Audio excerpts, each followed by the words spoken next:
암. 생명을 안에서부터 갉아먹는 탐욕스러운 괴물이다. 그 식욕은 결코 멈추지 않는다. 끝내 모든 생명을 삼켜버릴 때까지. 17세기 어떤 의사들은 종양 위에 날고기를 얹어두기도 했다. 제발 암이 환자 대신 그 고기를 먹어주길 바라면서. 도대체 암의 이 끝없는 식욕은 어디서 오는 걸까? 1900년대 초 독일의 생리학자 오토 바르부르크는 암세포가 에너지를 어떻게 얻는지 연구하고 있었다. 그리고 그는 놀라운 사실을 발견했다. 산소를 꾸준히 소비하는 정상세포와는 달리 암세포는 산소를 거의 사용하지 않았다. 그 대신 포도당을 비정상적으로 많이 쓰고 있었다. 이에 이상함을 느낀 바르부르크는 포도당을 더 공급해 보았다. 결과는 충격적이었다. 포도당이 충분해지자 암세포는 기어이 산소 소비를 완전히 멈춰버리고 오직 포도당만을 엄청난 속도로 집어삼키기 시작했다. 문제는 이렇게 흡수된 포도당이 어떻게 쓰이는가였다. 정상세포는 포도당 하나로 세포의 연료인 ATP를 30개나 만들어내지만 암세포는 고작 2개만을 만든다. 나머지는 모두 젖산이라는 찌꺼기로 쏟아낼 뿐이었다. 그 양은 정상세포보다 무려 70배 이상에 달했다. 바르부르크는 깨달았다. 너무나 이질적인 비효율성. 마치 효율을 버리고서라도 빠르게 먹어치우길 선택한 듯한 세포. 그것이야말로 암의 근원적인 본질이라고. 이 발견은 바르부르크 효과라 불리며 오늘날 우리는 이 현상을 통해 암세포를 직접 식별할 수 있다. 방사성 포도당을 주입하면 가장 빠르게 포도당을 소모하는 부위가 PET 스캔 화면에서 밝게 빛난다. 그 빛나는 곳이 바로 암이 있는 곳이다. 암세포의 악마 같은 식욕을 알게 된 사람들은 이렇게 생각했다. 암을 굶겨 죽일 수는 없을까? 수많은 식이요법이 등장했다. 포도당을 줄이고 탄수화물을 끊고 설탕을 피했다. 암을 굶기기 위해서. 하지만 문제는 간단하지 않았다. 끔찍하게도 암은 스스로 영양을 피를 끌어오는 생명체였기 때문이다. 영양이 부족한 환경에 놓이면 암은 혈관 내피 성장인자라는 신호를 내보낸다. 그러면 암 주위에는 새로운 혈관이 자라나기 시작한다. 주변 조직을 파괴하면서까지 말이다. 결국 굶어 죽어가는 쪽은 사람이었고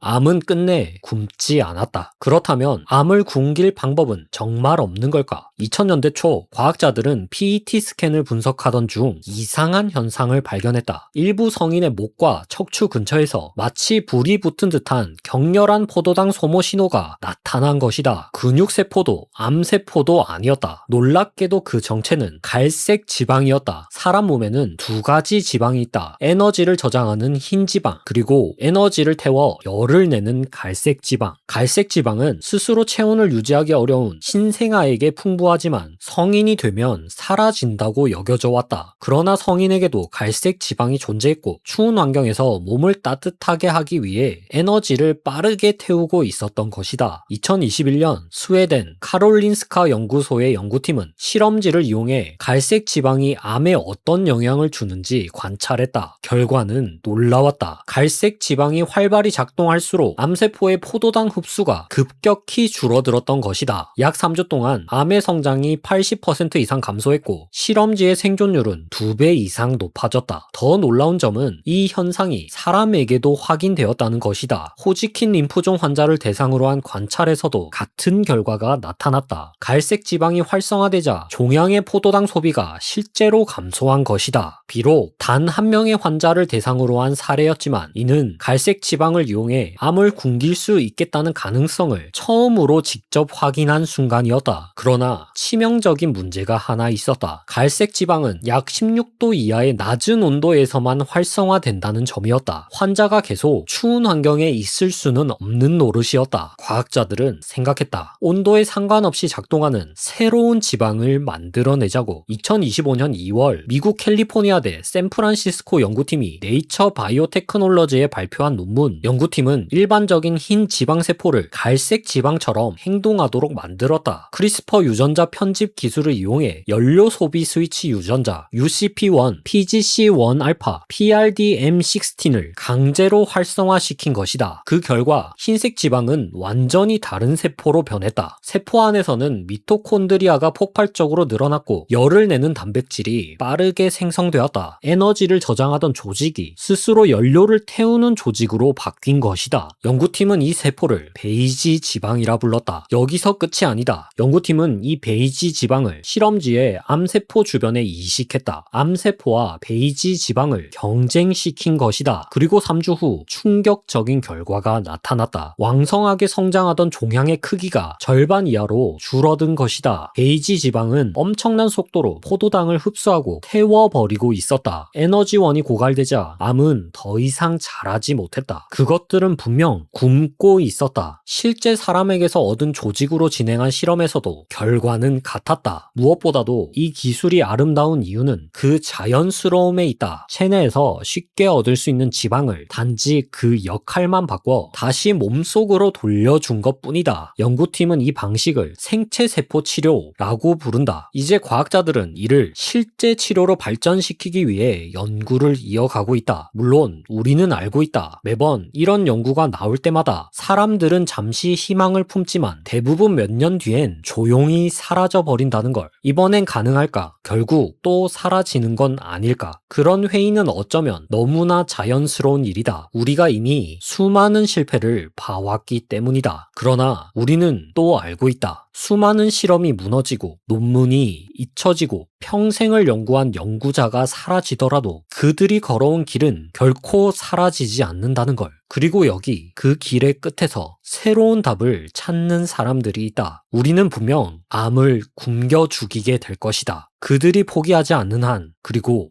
우리가 그들을 포기하지 않는 한.